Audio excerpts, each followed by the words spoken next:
increasingly, they don't want any Western presence here either. They have dreams of reestablishing the Caliphate. Caliphate. Today, the word caliphate triggers discomfort, even among Muslims. For many, it conjures images of violence, extremism, or outdated theocracy.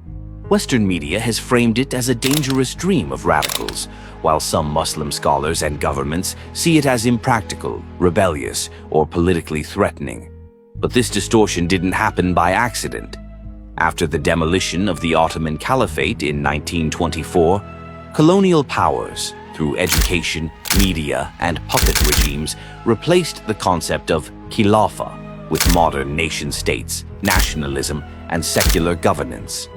Generations of Muslims grew up never seeing Islamic governance in action, and many were taught that Islam is just a private matter, prayer, fasting, personal piety, not a complete political system.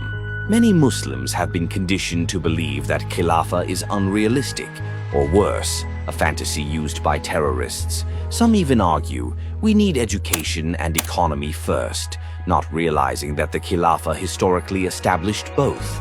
Why even Muslims reject the Caliphate today? Today, many Muslims view the Caliphate as impractical or unrealistic in the modern world, a dangerous symbol linked to groups like ISIS, inferior to democracy, monarchy, or secular governance.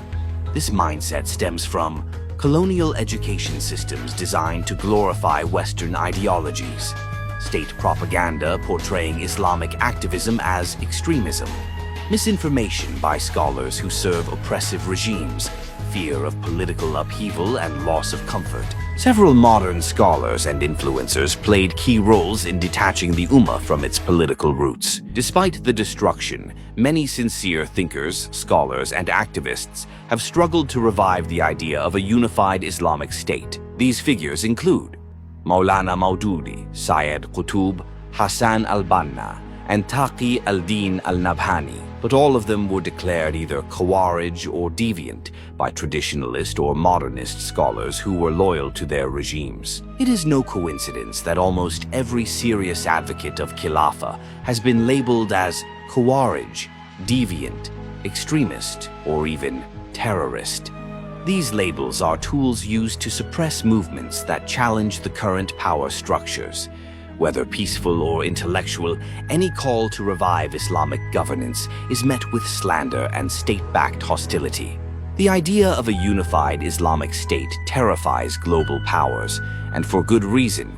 A caliphate uniting oil-rich, strategically placed Muslim countries would be a superpower. An Islamic economy free from interest and Western control would threaten global capitalism. One ummah under one army is a nightmare for NATO and colonial forces. The Caliphate represents a civilizational alternative to secular liberalism. That's why terms like radical, extremist, and terrorist are thrown at any movement seeking political Islam, even if they are peaceful. The Caliphate is not a fantasy. It is a divine obligation and historical necessity. Its absence is a wound that continues to bleed through oppression, division, and occupation. Revivalists have been slandered, imprisoned, and killed, not because they were wrong, but because they were right. Allah has promised those among you who believe and do righteous deeds that He will surely grant them Khilafah upon the earth. Surah An-Nur 24:55. We are left with no third option. Either we rise, organize, resist, and fight to restore Islamic rule, or we live and die humiliated under systems of kufr.